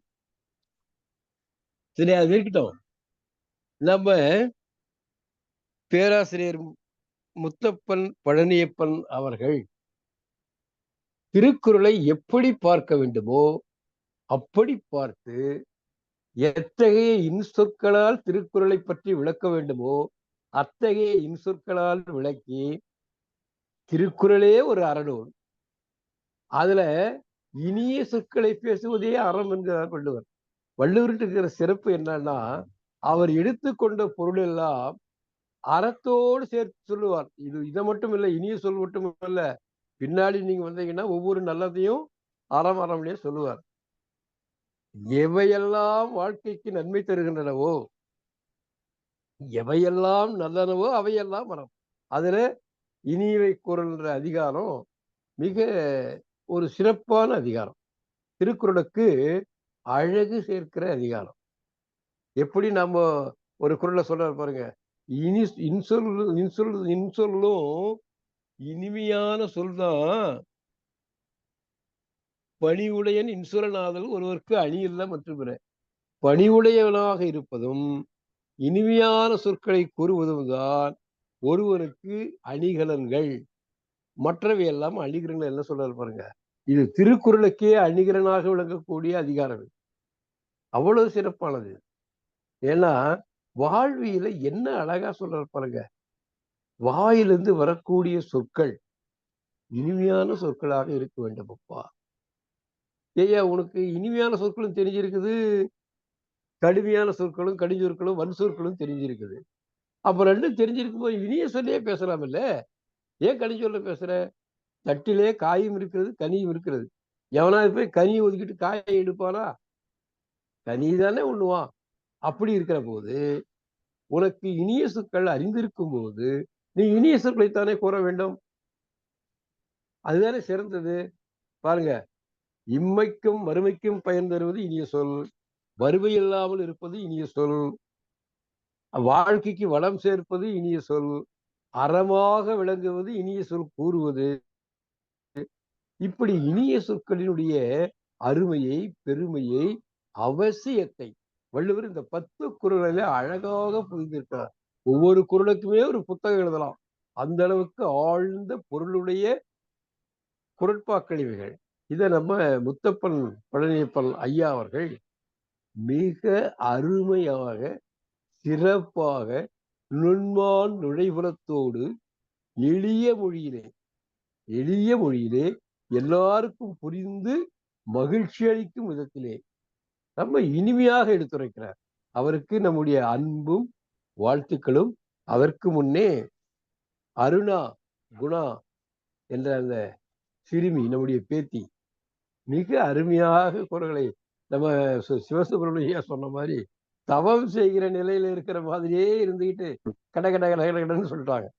அருள் வாக்கு கொடுக்குற மாதிரி கொடுத்துட்டாங்க. மகிழ்ச்சிமா, மகிழ்ச்சி மகிழ்ச்சி மகிழ்ச்சி. இந்த அருள் வாக்கு சொல்றாங்க பாருங்க, அந்த மாதிரியே உட்கார்ந்து சொல்லிட்டாங்க. வாழ்த்துக்கள் மகளே, பேத்தி, வாழ்த்துக்கள் பேத்தி. ஐயா அவர்களுக்கு வாழ்த்துக்கள். இந்த அருமையான நிகழ்ச்சியை நாள்தோறும் செய்வதற்கு ஏற்பாடு செய்திருக்க நம்முடைய கலை இலக்கிய பெருமன்ற பொதுச் செயலாளர் அவர்களும், நம்முடைய உறுதுணையா இருக்கக்கூடிய நெறியாளர்கள் பேராசிரியர் கருமுருகன் அவர்களும், இன்றைக்கு நம்முடைய நேற்றும் இன்றும் நாளையும் நெறிப்படுத்துகின்ற ஐயா சிவசுப்ரமணியன் அவர்களே, பாருங்க, நேற்று இன்று நாளை, இறந்த காலம், நிகழ்காலம், எதிர்காலம் 3க்கு சொந்தக்காரரா இருக்கார். வாழ்க ஐயா அவர்களே. வாய்ப்புக்கு நன்றி, வணக்கம். மிக்க நன்றி ஐயா. நல்லதொரு பின்னூட்டம் வழங்கியுள்ளீர்கள். அடுத்து அறச்செல்வியமா இருக்கீங்களா? யாருமே கையை உயர்த்தல, நானும் பார்த்தேன். தோழர் வணக்கம். அறச்செல்வி இன்னைக்கு வர்றதுக்கு தோது இல்லை, அவ ஆஸ்பத்திரி போயிட்டனால வர முடியல அறச்செல்வினால. நாங்க இந்த நான் சொல்றேன், இப்ப இந்த இனிவை குரல் அதிகாரம் எங்க அரண் டாக்டருக்கே உள்ளது போல எனக்கு மனசுல ஒரு பிரமிப்பா இருக்கு. இன்னைக்கு காலையில இருந்து அவங்க கூட தான் இருந்தோம். அவங்களுடைய தகப்பனார் தனுஷ்கோடி ராமசாமி அறக்கட்டளை மூலமாக கதை போட்டி வச்சிருந்தாங்க. அதுல பரிசு பெற்றவர்களுக்கு எல்லாம் இன்னைக்குதான் பரிசு கொடுத்தாங்க. எங்க கலெக்டர் வந்திருந்தாங்க அந்த கூட்டத்துக்கு. அப்ப அவங்க எல்லாம் நாங்க யாருமே பார்க்காத ஆளுங்க. புதுச்சேரியில இருந்து வந்தவங்க, சென்னையில இருந்து வந்தவங்க, இலங்கையில இருந்தெல்லாம் கூட வந்திருந்தாங்க. அவங்கள பார்த்த எல்லாருக்குமே எங்களுக்கு எல்லாம் முகம் மலர்ந்து, அவங்களும் முகம் மலர்ந்து இருந்தாங்க, நாங்களும் மலர்ந்திருந்தோம். முன்ன பின்ன தெரியாத ஆளுகளா தான் இருந்தாங்க எல்லாருமே. ஆனா ரொம்ப நாள் பழகுனவங்க மாதிரி ஒரு பழக்கம் ஏற்பட்டது எங்க எல்லாருக்கும். அகனமர்ந்து ஈதலின் நன்றே முகனமர்ந்து இன்சொலன் ஆக பெரிதல் பெரின் அப்படின்ட்டு ஒரு பொருளை கொடுக்கறத விட முகம் மலர்ந்து இருக்கிறதே நல்லது அப்படிங்கம்மா. எங்க சார் பொருளையும் கொடுத்து முகமும் மலர்ந்து இருந்து அந்த காட்சி காலையில இருந்து பார்த்தது அந்த பிரமிப்பு இன்னைக்கு இந்த திருக்குறள் இந்த அதிகாரம் பூரா அவங்களுக்கே தான் செல்லணும்னு எனக்கு மனசுல தோணிட்டே இருக்கு. அடுத்து அல்லவை தேய அறம் பெருகும் நல்லவை நாடி இனிய சொல்லின். இன்னைக்கு நடந்த கூட்டத்துல யாருமே எதிர்மறையாக எதுவுமே பேசவே இல்லை. எல்லாருமே நேர்மறையான பேச்சுக்களையே பேசி காலையில இருந்து அந்த வைப்லயே இருந்ததுனால அறம் பெருகும் அப்படிங்கிறது அது உண்மைதான் அப்படிங்கிறது. இந்த திருக்குறள்ல இந்த அதிகாரம் நாளும் ஒரு அதிகாரம் வந்ததுல இருந்து பாத்தீங்க அப்படின்னா எந்த நேரமும் கையில திருக்குறள் புத்தகத்தை தான் கையில நாங்க வச்சுக்கிட்டே இருக்கிற மாதிரி ஒரு அமைப்பு உண்டாயிருச்சு. இதுக்கெல்லாம் நமக்கு வாய்ப்பு ஏற்படுத்தி கொடுத்த நமது தமிழ்நாடு கலை இலக்கிய பெருமன்றத்துக்கு நான் நன்றி மிக மிக நன்றியை உளத்தோடு தெரிவிச்சுக்கிறேன்.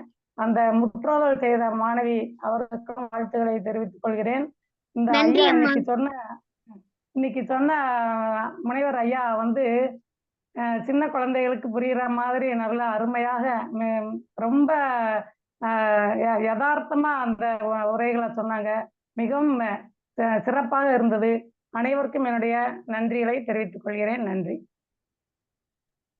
நன்றி அம்மா. அடுத்து ஐயா வாழ்க வளமுடன். கணேசன் கணேசன் சாத்தூர் வாழ்க வளமுடன்.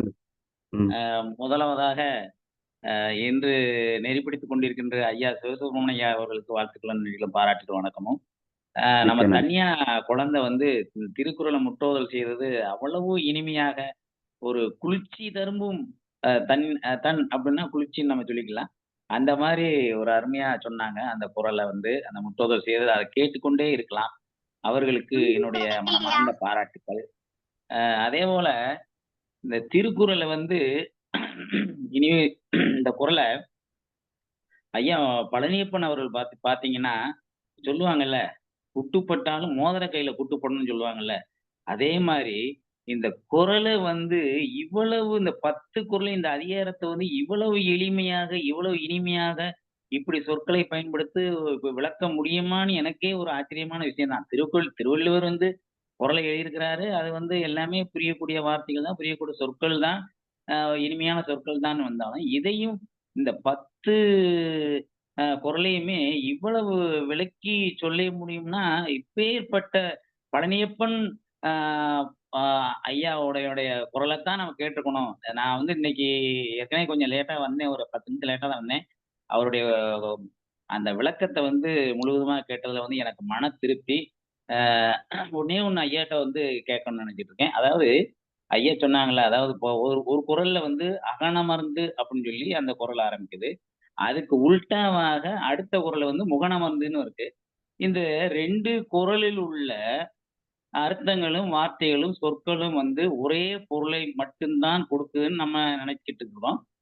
இருந்தாலும் அப்ப ஒரே பொருளை கொடுத்தா அந்த 2 குறளும் வந்து திருவள்ளுவருடைய இலக்கிய ஆளுமையை, ஒரு இலக்கிய சிந்தனையை காட்டுவதற்காக எழுதப்பட்ட வரிகளா, இல்லது நாம் பிரித்து பார்த்து கொள்வதற்கு ஏதாவது வழிமுறைகள் இருக்கின்றதா இந்த குறள்ல?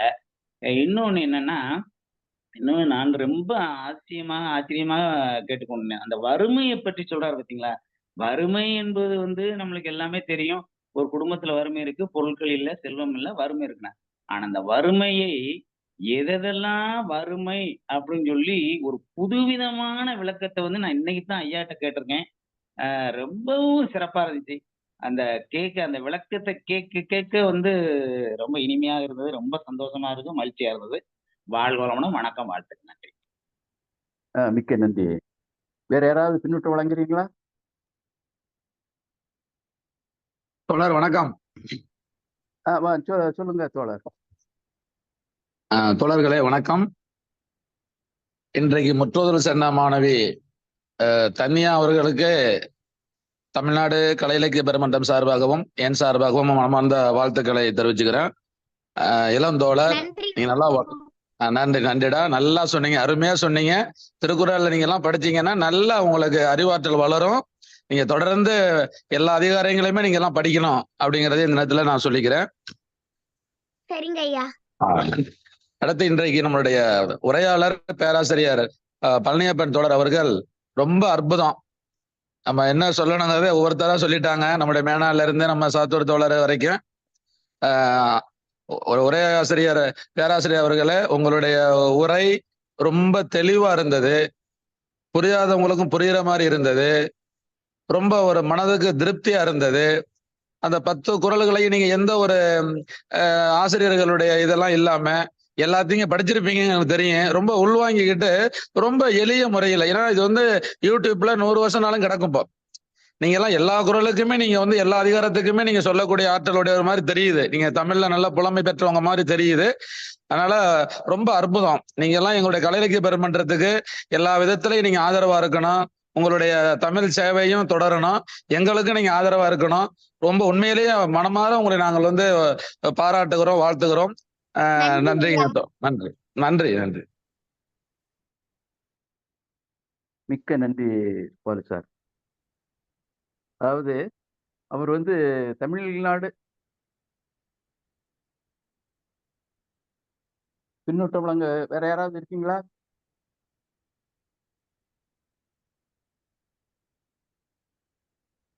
இன்னைக்கு நான் ஒன்னு ரெண்டு மட்டும் சொல்ல விரும்புகிறேன். இன்னைக்கு உரை நிகழ்த்திய முனைவர் மு. பழனியப்பன் அவர்கள் தமிழ்நாடு கலை இலக்கிய பெருமன்ற சிவகங்கை மாவட்ட தலைவராக இருக்கிறார். நமக்கு ரொம்ப நெருக்கமானவராக விளங்குகிறாரு. அத இந்த பாலு சாருக்காக சொல்லுவேன். அடுத்து உரையாளர் உங்களுக்கு கடைசியில் நேரம் ஒதுக்கி தரேன். இப்ப 1, 2 மட்டும்தான். இன்சொல் அப்படிங்கிற இந்த அதிகாரத்தை, இனியவை குரல்ங்கிற இந்த அதிகாரத்தை ஒரு இனிப்பகமாகவே நீங்க சொன்னீங்க.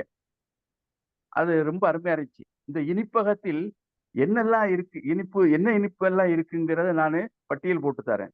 அறம், பண்பு, நன்றி, இன்பம், ஈதல், அன்பு, உண்மை போன்ற பல இனிப்புகள் அந்த இனிப்பகத்துல இருக்கின்றன என்று சொல்ல தோன்றுகிறது. அடுத்து சிறுமையுள் நீங்கிய இன்சொல் மறுமையும் இம்மையும் இன்பம் வரும். அது மறுமைக்கு முன்னுரிமை தந்து சொல்லியிருக்கிறாருன்னு ஒண்ணு ஒரு இது.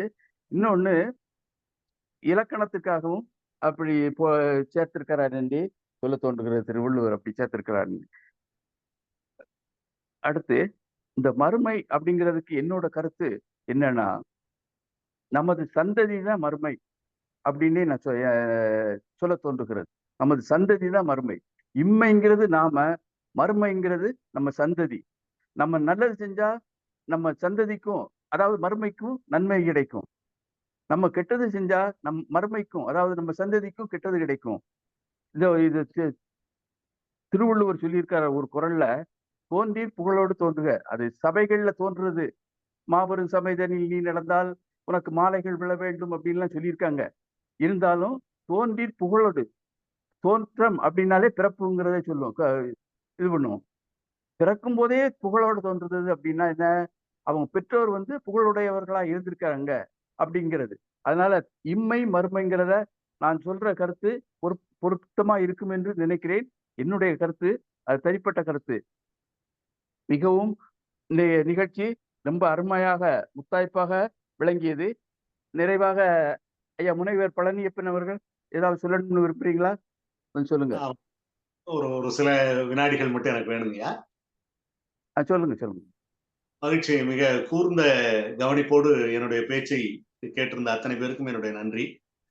இன்னும் குறிப்பாக சொல்ல போனால், ஒரு விளைச்சல் என்பது நாம் தயாரித்து வருவதை விட ஒரு பின்னூட்டத்திற்கு பிறகு நாம் இன்னும் கொஞ்சம் அதிகமான மிளிர்வதற்கான வாய்ப்புகள் இருக்கு. அதுபோல இந்த பின்னூட்டங்கள் ஒரு மிளிர்ச்சியை தருகின்றன. தன் எச்சத்தார் காணப்படும் என்று வள்ளுவர் சொல்வது போல, அந்த எச்சம் என்பது மறுமையினுடைய குறியீடாக வைத்துக் கொண்டு பார்த்தால் நிச்சயமாக நம்முடைய பிறவிகளுக்கும் இந்த இன்சொல்லுடைய தொடர்பு இருப்பதாக கூட நாம் அதை, இந்த மறுமை என்பதை பொருள் எடுத்துக்கொள்ளலாம் என்பதில் அது மிகச்சரியான ஒரு வாதம். அதையும் நான் எடுத்துக்கொள்ளலாம்.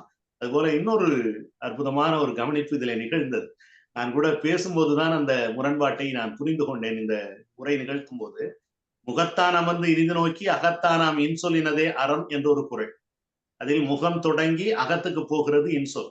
ஆனால் இன்னொரு குறளில் அகனமர்ந்து ஈதலின் நன்றே முகனமர்ந்து இன்சொலின் ஆகப்பெறின் என்று அகத்தை முதலில் சொல்லி பின்னால் முகன் சொல்லுகிறார் என்று சொன்னால், நான் அதை இந்த இரண்டுக்குமான பொருட்புரிதல் எப்படி வைத்துக் கொள்ளலாம் என்றால், வள்ளுவர் அந்த குறளினுடைய 2வது பகுதியில மிக முகனமர்ந்து இன்சொலன் ஆகப்பெறின், முகத்திலே வந்து அந்த இன்சொல் வெளிப்பட வேண்டும் என்று விளம்புகிறார். அதுதான், முகம்தான் வெளிப்பாடு. அகம் என்பது அகக்கருவி, முகம் என்பது புறக்கருவி என்பதாக வள்ளுவர் அதை எடுத்துக்கொண்டு 2 குறட்பாக்களிலும் ஒரு முரண்பாடு இருந்தாலும் அந்த விட்டகுறை தொட்டகுறையில் ஒரே நேர்பாதை இருக்கிறது என்பதை நம்மால் புரிந்து கொள்ள முடிகிறது. அவர் சொல்வதெல்லாம் அகத்தில் இனிமை தோன்றி முகத்தில் வெளிப்பட வேண்டும் என்பதுதான் என்பதை குறிப்பாக இந்த இடத்திலே சொல்லிக்கொள்ள விரும்புகிறேன். இதையும் எடுத்து ஆராய்ச்சி செய்வதற்கான ஒரு வாய்ப்பை வழங்கிய நோக்கர்களுக்கு என்னுடைய நன்றி. மிக குறிப்பாக இந்த நிகழ்ச்சியை தொடர்ந்து நடத்தி கொண்டிருக்கிற அத்தனை பேருக்கும், ஒரு கலை இலக்கிய பெருமன்றத்தினுடைய சிவகங்கை பகுதியினுடைய தலைவர் என்கிற பொறுப்பு இருந்தாலும், அறந்தாங்கியிலிருந்து நம்முடைய பழைய புதுக்கோட்டை மாவட்டத்தில் நான் இருந்த பங்கேற்றிய நிலையிலும் அந்த ஆவுடையார் கோயிலிருந்து அந்த பெண்ணும் இந்த நேரத்திலே எனக்காக வந்திருப்பதும் அதுல அரமையாவினுடைய தந்தையாருடைய நிகழ்ச்சி இந்த நேரத்திலே நடந்திருப்பது என்பதும் இந்த உரைக்கு மிக சார்பான ஒரு பகுதியாக இருப்பதை உணர்கிறேன். குறிப்பாக இதனை ஒருங்கிணைத்த எங்களுடைய பழைய மாணவர் மேலைச்சூரி கல்லூரியுடைய பழைய மாணவர் அவர்களுக்கும் இதனை கேட்டு ரசித்த உங்கள் அனைவருக்கும் தொடர்ந்து இந்த குரலை இன்னும் பல பகுதிகளுக்கு எடுத்துச் செல்வதற்காக பல வாசகர்களை அழைப்பதற்கான நம்மால் முயற்சியை மேற்கொள்வோம் என்று சொல்லி வாய்ப்பிற்கு நான் நன்றியை பாராட்டி விடைபெறுகிறேன். நன்றி, வணக்கம். மிக்க நன்றி ஐயா. நிறைவாக வீரமணி ஐயா, இசையோடு இந்த அதிகாரத்தை சொல்றீங்களா, பாடுறீங்களா? சொல்றேங்க ஐயா. பாடுங்க. இது வந்து சண்முக பெரியார் ராகத்துல இந்த அமைச்சிருக்கிறேன். இன்சொலாஜீரம் அலைப்படு இலவாம் செம்பொருள் கண்டார் வாய்ச்சொல் இன்சொலாஜீரம் அலைப்படிரளவாம் செம்பொருள் கண்டாய் வாய்ச்சொல் அகனமர்ந்து ஈதலின் நன்றே முகனமர்ந்து அகனமர்ந்து ஈதலின் நன்றே முகனமர்ந்து இன்சொல்லாக பேரின்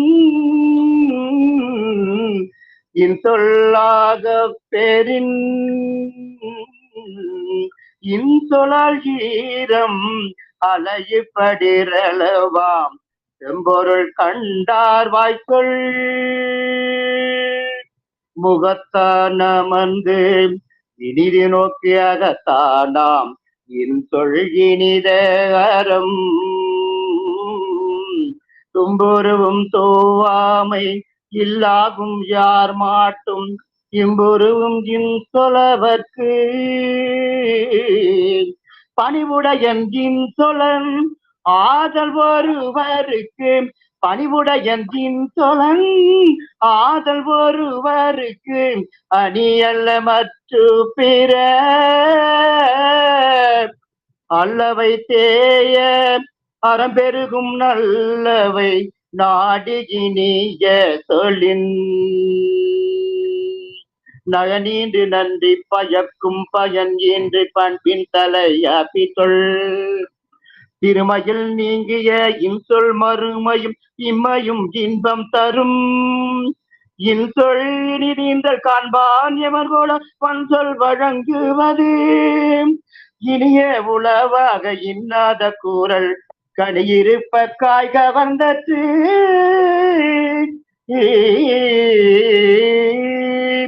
இன்சொலாயிரம் அலைப்படிரளவாம் செம்பொருள் கண்டார்வாய் சொல்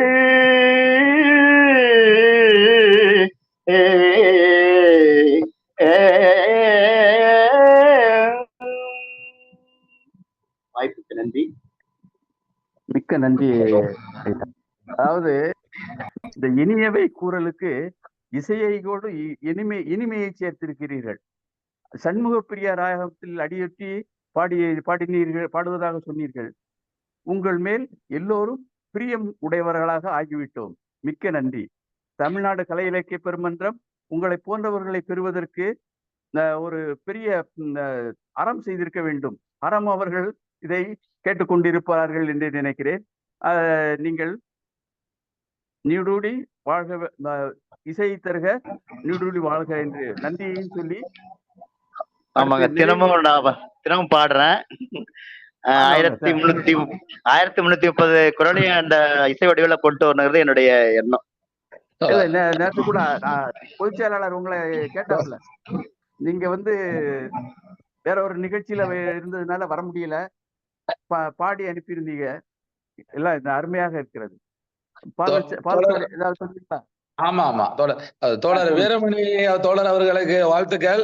நீங்க தமிழ்நாடு கலை இலக்கிய பெருமன்றத்துக்கு கிடைச்ச ஒரு கிஃப்ட், வள்ளுவருக்கு செஞ்சது பெருமை. இதுல இன்னொரு யோசனை என்னுடையது, நீங்க இந்த 133 அதிகாரத்தையுமே பாடலா பாடி ஒரு தனியா நீங்க போட்டீங்கன்னா கூட இந்த எங்க கலை இலக்கிய பெருமன்ற குரூப்ல அதை தனியா எல்லாருமே கேட்டுக்கலாம்.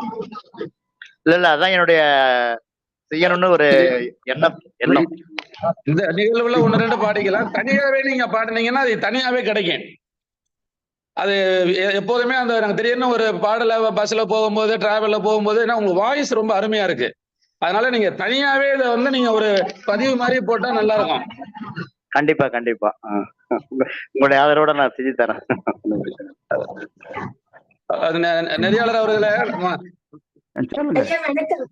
ஒரு சின்ன கருத்து. நம்ம பொதுச்செயலாளர் உள்ள இருப்பாங்க. 1000 நாள் நம்மளுடைய மேனாள் அவர்கள் ஒரு டெய்லி ஒரு கிட்டத்தட்ட ஒரு 3 வருஷம் வரும்னு நினைக்கிறேன். குரல் சொல்லியிருக்கிறாங்க. அவங்க அந்த 1330 நாள் முடிக்கும் போது தனியாவே நம்மளுடைய மேனாள் பொதுச்செயலாளருக்கு ஒரு பாராட்டே நம்ம நடத்தணும்.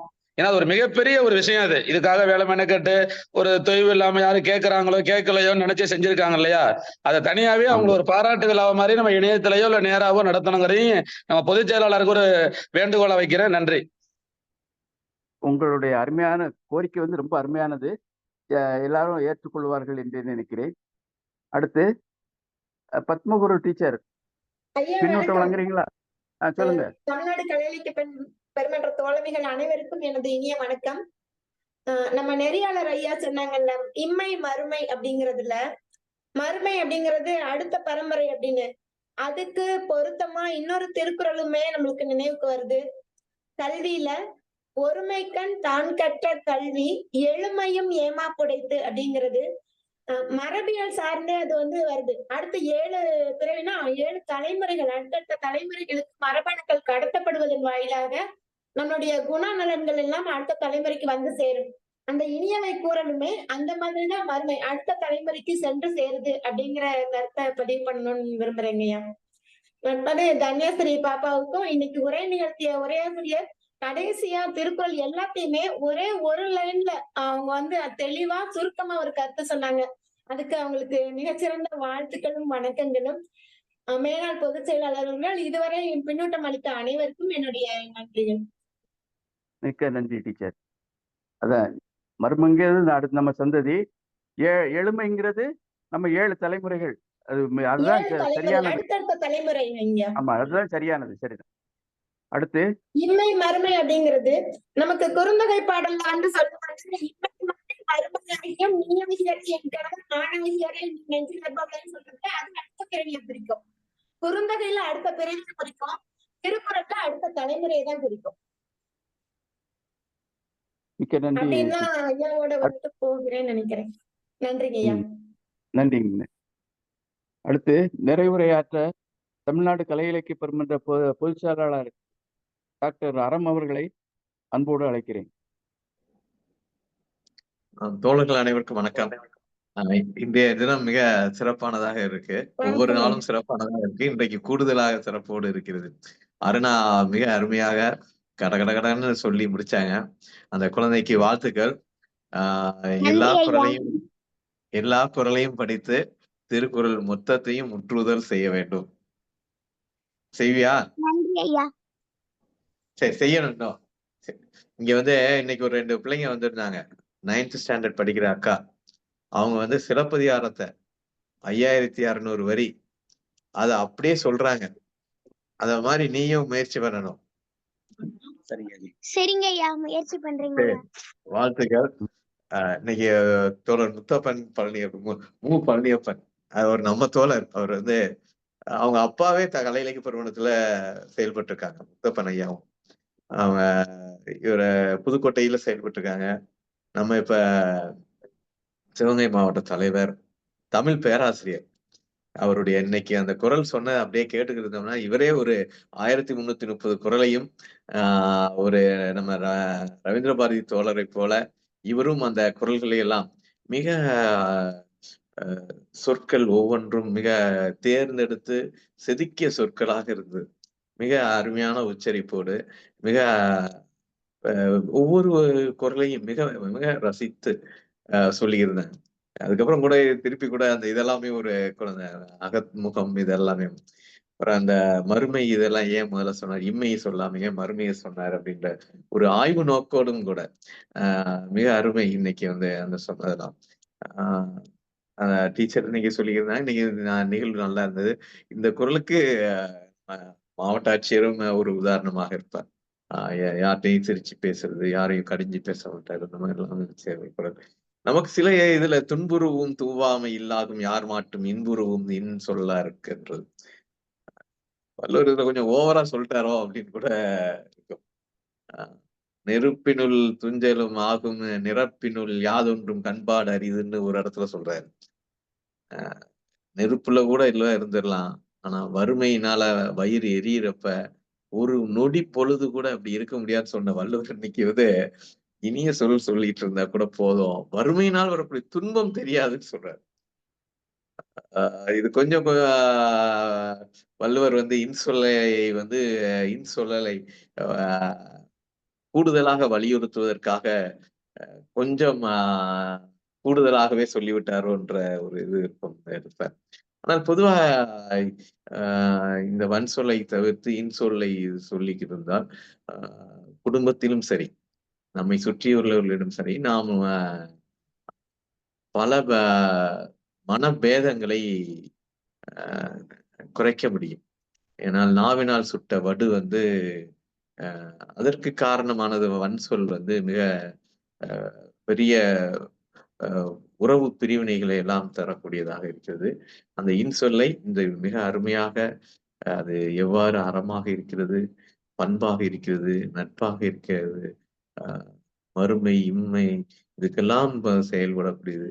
இன்னும் செல்வமாக எப்படி இருக்கிறது, வறுமையின் துன்பத்தை எப்படி குறைக்கிறது, பல்வேறு விதங்களில் நம்ம ரவீந்திர பாரதி சொன்னதை போல ஒவ்வொரு குரலையும் வெளியில எடுத்து நீட்டி நீட்டி நாம் பேச இன்றைய உலகத்தில் உலகம் முழுவதும் வன் சொல்லால் நிரம்பி பிரிவினைகளை நிறமாக இருந்தாலும் சரி, இனமாக இருந்தாலும் சரி, ஜாதியாக இருந்தாலும் சரி, மதமாக இருந்தாலும் சரி, மொழியாக இருந்தாலும் சரி, பிரிவினைகளை அதிகப்படுத்தி ஒருவரை விவாத்தி ஒருவர் வன் சொல்லால் காயப்படுத்துவது என்பது உலகின் பொது பண்பாக மாறிவிட்ட இந்த சூழலில் இன்சொல்லை நாம் முன்னெடுக்க வேண்டும்.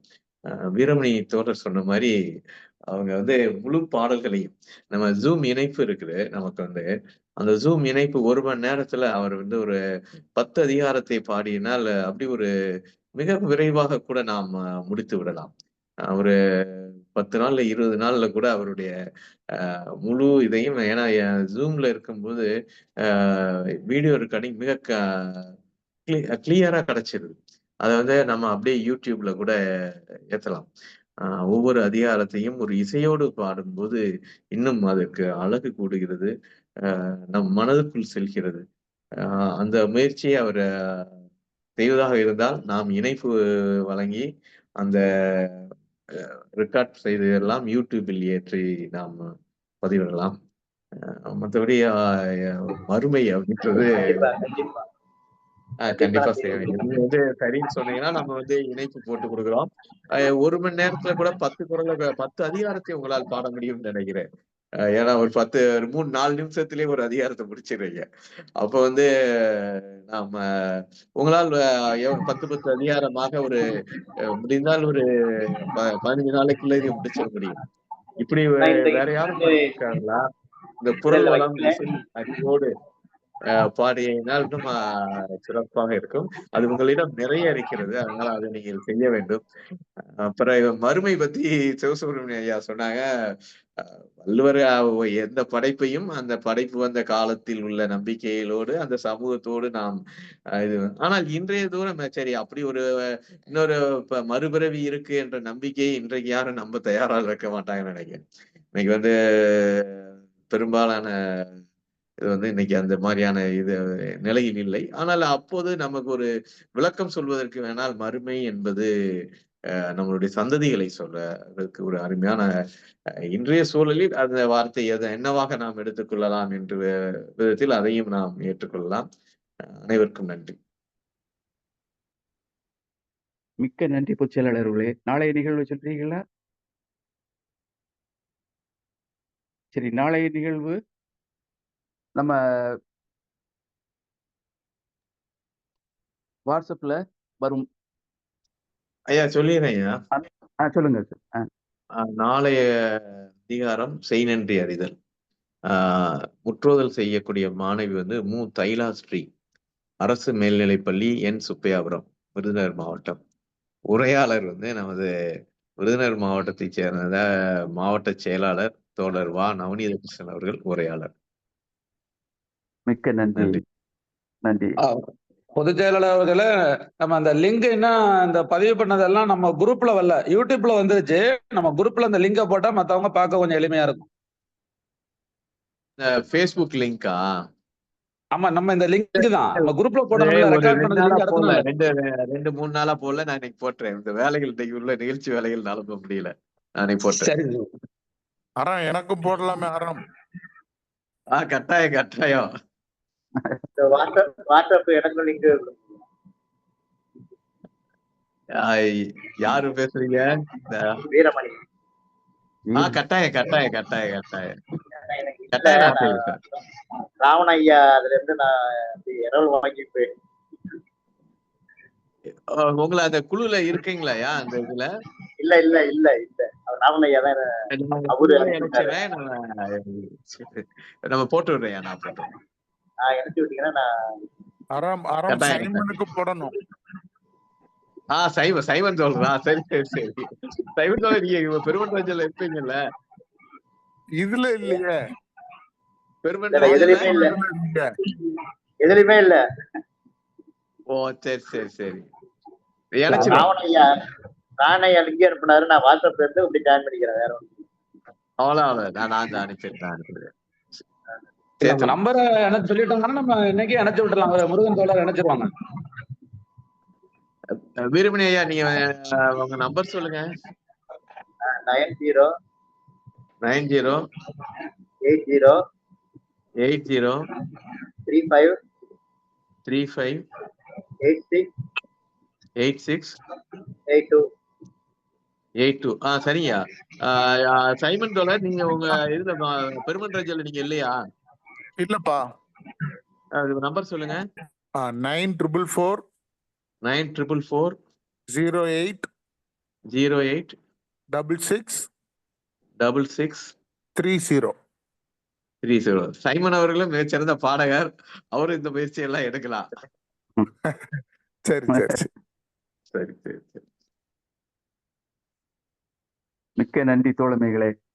இன்றைக்கு நிகழ்வு மனநிறைவோடு நிறைவு பெற்றிருக்கிறது. இதே மாதிரி ஒவ்வொரு நாளும் மனநிறைவோடு எல்லோரும் இந்த நிகழ்வை நிறைவு செய்ய வேண்டும் என்று விருப்பப்படுகிறேன். நாளைய நிகழ்வு 8 மணிக்கு தொடங்கும். 8 மணிக்கு நாமும் இணைவோம். நமது